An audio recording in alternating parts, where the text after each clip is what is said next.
Hey folks, Grant from Gunspot here for Tolster.com. In today's video we're going to be talking about drawing and shooting from the retention position.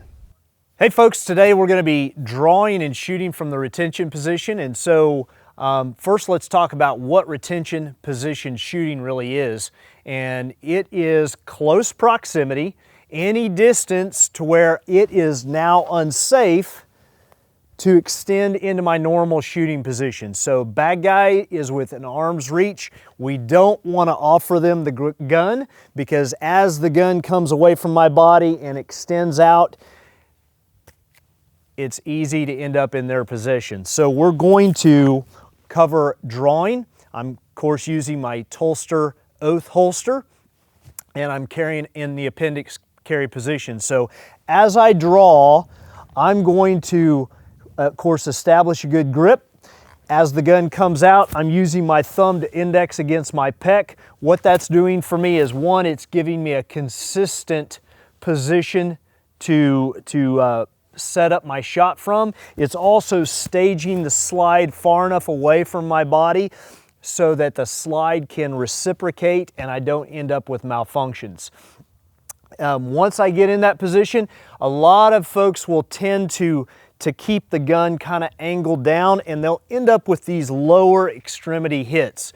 Now, any hit in combat is better than no hit, but there is really not a whole lot going on down here in the lower extremity that's gonna take our bad guy out of the fight in an expedient process. And so, you know, keep in mind, he's probably not just having nice words with me in this close proximity. He could be stabbing me, he could be shooting at me himself, he could be clubbing me to death with any number of things or his fists. And so I don't really have that luxury of waiting for the infection of a gut shot to kill him in 3 days. That shot needs to be more directed to the vitals. So as I get into this index position, I need to force my elbow down to bring the gun up high. That way I can deliver fairly effective shots. I'm not going to be as accurate as I would be if I was actually in control of the sights,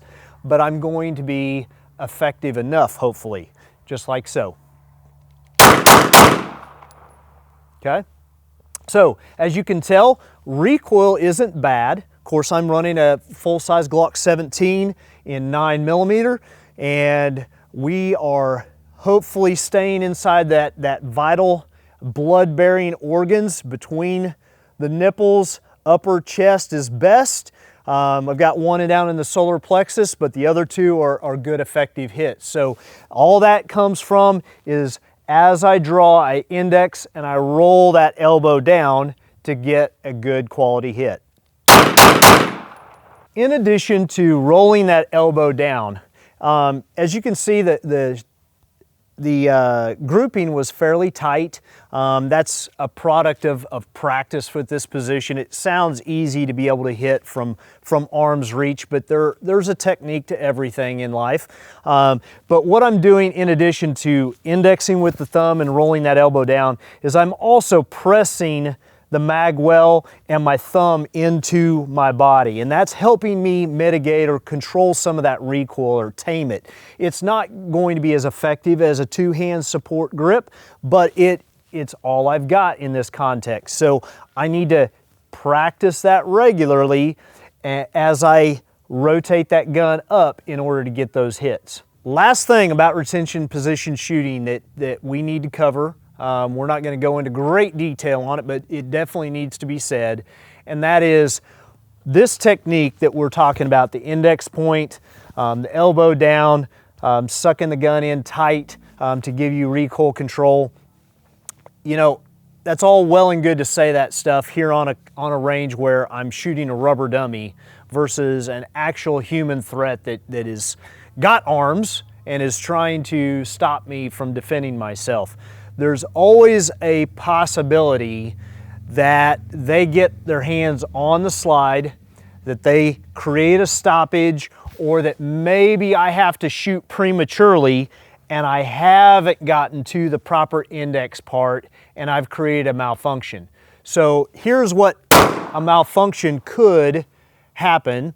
I did a manual stoppage of it, but what happened because of that, and I don't know if you can make it out, but the trigger failed to reset. Well, it failed to reset not because I broke the Glock, not because of anything along that lines, but because the slide did not travel to the rear, expend that spent brass, load the next one in, and reset the trigger. That could happen through their gripping onto the gun. Remember, we're in extremely close quarters here. It could happen because I failed to lock the position in to allow the slide to travel. Either way, this is a reason why we have to practice this position so that we aren't setting ourselves up for a stoppage because our technique isn't what it should be. We can't control the opponent. They're going to do what they're going to do. That's their job, is to stop us. So I may still have to practice malfunction clearances, but as I'm practicing this, I need to make sure I'm using that good technique so that my slide actually loads up the next round. Hey folks, thanks for watching. This has been drawing and shooting from the retention position. Remember, train hard, your family deserves it.